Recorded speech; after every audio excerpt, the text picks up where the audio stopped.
Another Tasmania Talks podcast. Go to tasmaniatalks.com.au for anything you've missed. Medicinal cannabis. More and more people and more Tasmanians are wanting to try and access it to help the quality of lives of their loved ones and themselves. If they're suffering from things like epilepsy, severe illnesses, severe pain, etc., conventional drugs aren't working. And the state government, September 1 last year, brought in its Medicinal Cannabis Access Scheme. To date, just 7 people have managed to access it, to my research. Sadly, one of those who hasn't is the son of the boss, the founder of Medicinal Cannabis Awareness Tasmania, Lynn Cleaver, who joins me now. Lynn, thank you very much for your time. How are you? You must be very, very upset. Good morning, Rob. I'm well, thank you. I hope you are too. Look, I think deflated, frustrated and upset for Jeremy. Not only Jeremy, for other patients in Tasmania who are also finding it incredibly difficult to get a legal cannabis medicine. Yeah, and so now that you've been knocked back, you've been trying since the scheme was introduced. Now just tell us a bit about, for those who don't know about Jeremy's condition, what he suffers from, and how many conventional drugs have you tried? Right, so Jeremy has post-encephalitis epilepsy, which he contracted that when he was a child. So it's been 2 decades worth of uncontrolled seizures for Jeremy. In 2014, he was prescribed a medicine that caused induced psychosis, and he was jumping out of moving cars, he was hitting people, he was a risk to himself and everybody around him. So we'd been researching cannabis for some time, and we informed his neurologist that we would be trying a cannabis medicine for Jeremy, and that's what we did. So over the span of those 2 decades, he's tried over 16 conventional drugs. So that's a fairly long history that conventional medicine has been unsuccessful for Jeremy.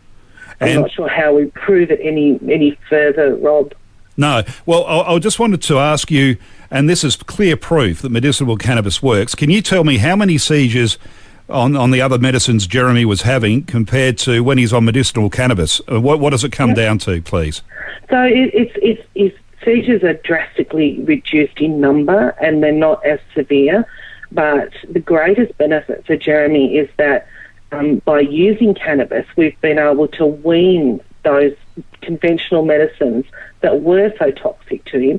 He's still on a very small dose of an anticonvulsant, but so the cannabis is managing his epilepsy without the long list of side effects that those other drugs were causing, and still not controlling his seizures. See, this does my head in totally. Why should we be forced to take drugs that have massive side effects, don't work, they're probably doing more harm than good in most cases, and yet, the officialdom, as I call it, pushing this down our throats, making us go this route, making you go down this route instead of a totally natural remedy that's proven to work. I don't get it. I don't understand it.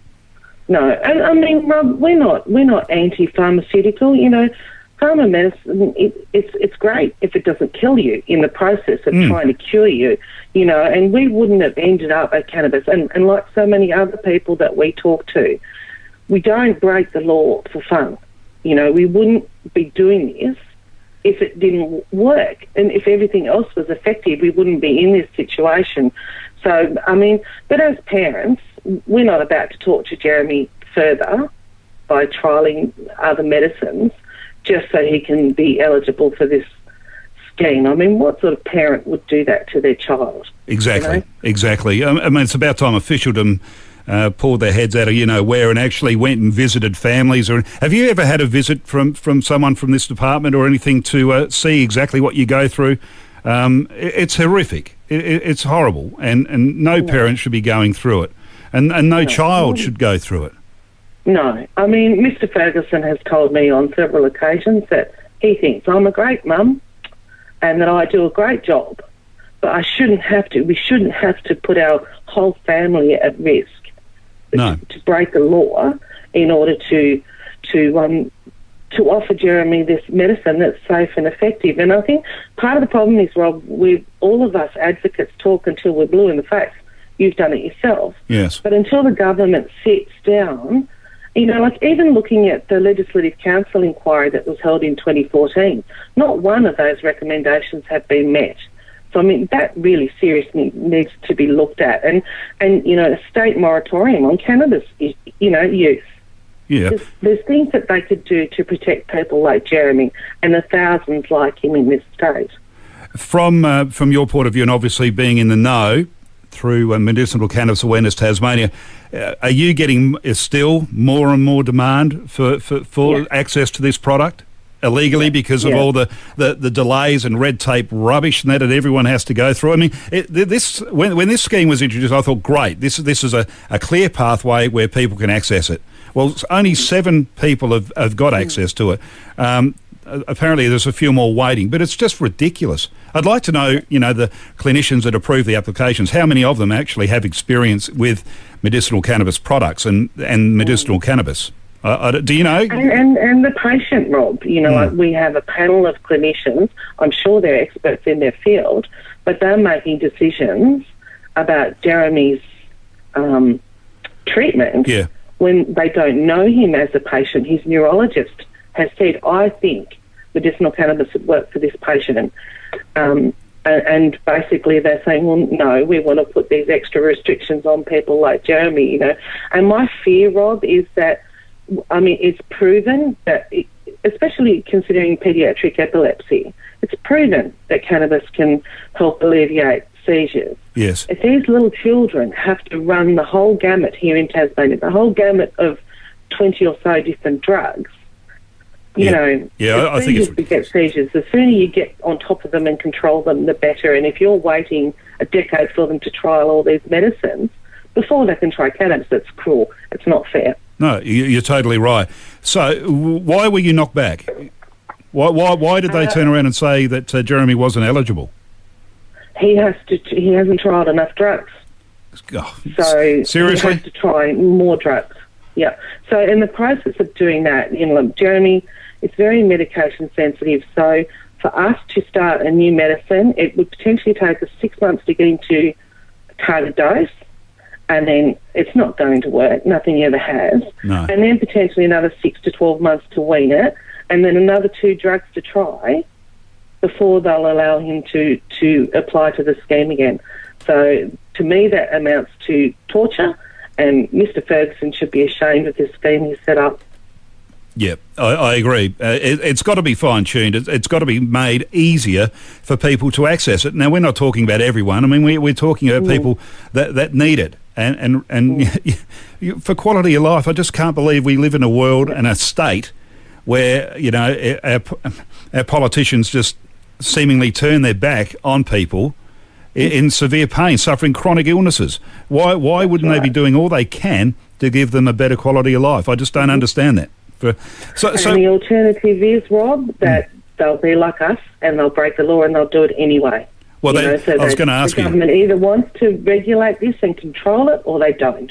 So now you have to look over your shoulder and do it illegally because you haven't been, granted any legal way to access it. So you'll be looking over your shoulder, going through even more stress and pressure when you've got enough already.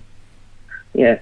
Yeah, we love caring for Jeremy. He's our son. Yes. And we love to offer him the best we can. But the pressure and the stresses on our entire family to actually illegally cultivate cannabis and then to have gone public and have everybody else know about that as well, it's been incredibly draining. Some days I wish I'd never heard of cannabis, to tell you the truth. Yeah, well, hey, you've improved your son's life by accessing it, so don't beat yourself up on that. I mean, we need to continue to heap pressure on the state government and get him to fix this because it's just ridiculous. Yeah. I mean, Jeremy's case is very well known publicly, and the fact that he's been knocked back and has been forced to try more drugs with more side effects first is just crazy. When you've tried 16 over what period of time was it again? Well, he's had epilepsy for 20 years. There you go. So since he was 6. So, you know, and I think the government really needs to appreciate what is happening. You know, there's very medically complex people in Tasmania that are sourcing cannabis in any manner they can. And most people are sensible and genuine, but that's not always the case, and the medicine is not always good quality, and that's putting Tasmanians at risk because this scheme is too controlled. You know, they can't access it legally. So big questions to be answered by the Minister for Health, I think, moving forward in Tasmania on this. Yeah, well, I mean, it was great that the state took the initiative of doing it, and you know, I mean, we all had a little bit of a smile because we thought, great, finally there's a pathway.